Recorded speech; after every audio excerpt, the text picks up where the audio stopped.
राष्ट्रीय स्वयंसेवक संघ के सरसंघ चालक डॉक्टर मोहन भागवत जी को मैं अपने संबोधन के लिए आमंत्रित करता हूं।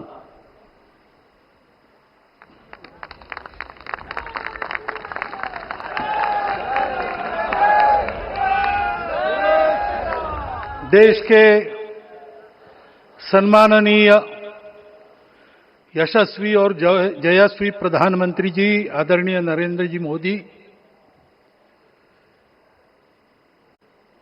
हमारे उत्तर प्रदेश के सम्माननीय मुख्यमंत्री जी श्रीमान योगी जी,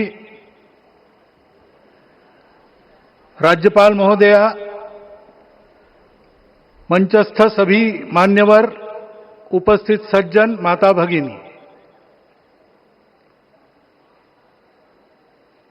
आज हम सबके लिए एक सार्थकता का दिवस है। इतने लोगों ने सपना देखा, इतने लोगों ने प्रयास किए, इतने लोगों ने अपने प्राण अर्पण किए। आज उनकी स्वर्गस्थ आत्मा तृप्त हुई होगी। आज वास्तव में अशोक जी को वहां शांति मिली होगी।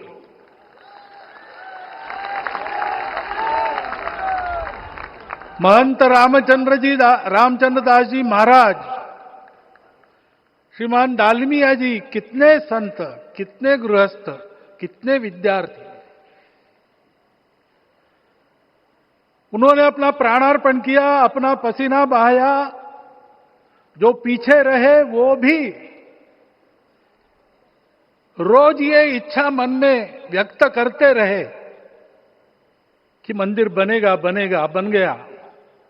और आज उस मंदिर निर्माण की शास्त्रीय प्रक्रिया पूर्ण हो गई, ध्वजारोहण हो गया। राम राज्य का ध्वज जो कभी अयोध्या में फहराता था और संपूर्ण विश्व में अपने आलोक से सुख शांति प्रदान करता था, वो ध्वज आज फिर से नीचे से ऊपर चढ़ता हुआ और अपने शिखर पर विराजमान होता हुआ हमने अपनी आंखों से देखा है, इसी देह में देखा है। ध्वज प्रतीक होता है।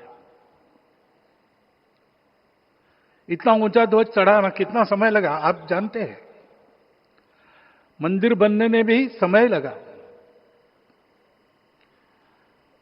500 साल छोड़े तो भी 30 साल तो लगे ही।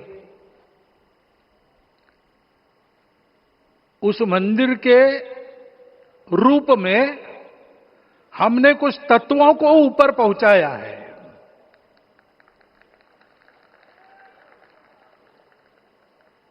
सारा विश्व जिससे ठीक चलेगा,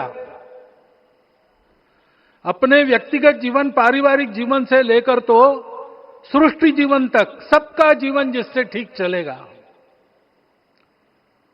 वो धर्म, उस धर्म का प्रतीक भगवा रंग, वह इस ध्वज का रंग है। ये धर्म ध्वज है। इस धर्म ध्वज पर रघुकुल का प्रतीक कोविदार वृक्ष है। वैसे रूप देखा जाए तो कचनार जैसे लगता है।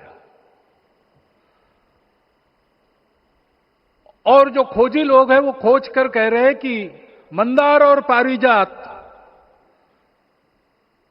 दो वृक्षों का एक तरह से संकर है। दोनों वृक्षों के गुण, ये दोनों वृक्ष देव वृक्ष कहलाते हैं। दो देव वृक्षों के गुणों का समुच्चय ये वृक्ष है। और ये वृक्ष उस रघुकुल की सत्ता का प्रतीक है। वो सत्ता वृक्ष से व्यक्त होती है, जिसके बारे में कहा गया, छायाम अन्यस्य कुर्वन्ति तिष्ठन्ति स्वयं आतपे। सबके लिए छाया देते हैं, स्वयं धूप में खड़े रहकर। फलान्यपि परार्थाय, फल स्वयं उगाते हैं, दूसरों के लिए बांट देते हैं। वृक्षाः सत्पुरुषा इव, वृक्ष सत्पुरुष होते हैं। और कचनार के गुण औषधि भी है। कचनार के वृक्ष का अन्न में भी उपयोग है। सब प्रकार से उपयोगी इस वृक्ष का प्रतीक हमने लगाया है। धर्म जीवन ऐसा जीवन होता है, और ये जीवन जीना है, उस जीवन की प्रतिष्ठा करनी है, इस जीवन का झंडा शिखर तक पहुंचाना है। चाहे जितनी प्रतिकूलता हो, चाहे जितनी कठिनाइयां हो, साधनहीनता हो, सारी दुनिया स्वार्थ में बहती होगी, लेकिन हमारा संकल्प है। सूर्य भगवान उस तेज के, उस संकल्प के प्रतीक है। उनके रथ का एक ही चक्र है। 4 चाक वाली गाड़ियां भी एक्सीडेंट करती है तो एक चक्र चलाना है, और रास्ता खराब भी नहीं, रास्ता है ही नहीं। अधांतर में चलो रथस्य एकम चक्रम।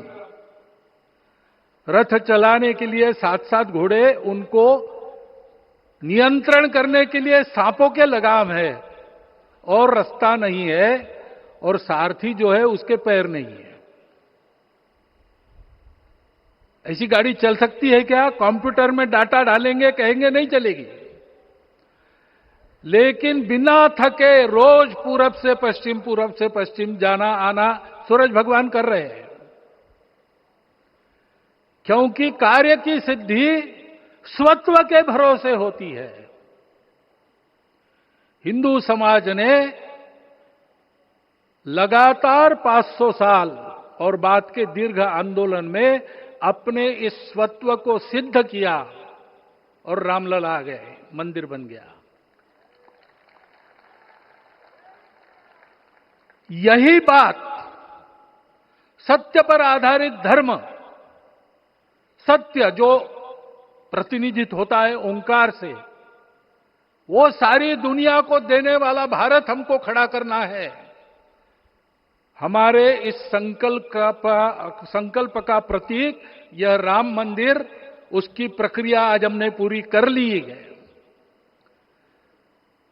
यह धर्म, यह ज्ञान, यह छाया, यह सुफल संपूर्ण दुनिया में बांटने वाला भारतवर्ष खड़ा करने का काम अपना शुरू हो गया है। उसको, इस प्रतीक को देखकर, हिम्मत रखकर, उसी प्रकार सतत प्रयास करते हुए सब प्रकार की विपरीतताओं में भी हम सबको मिलके करना पड़ेगा।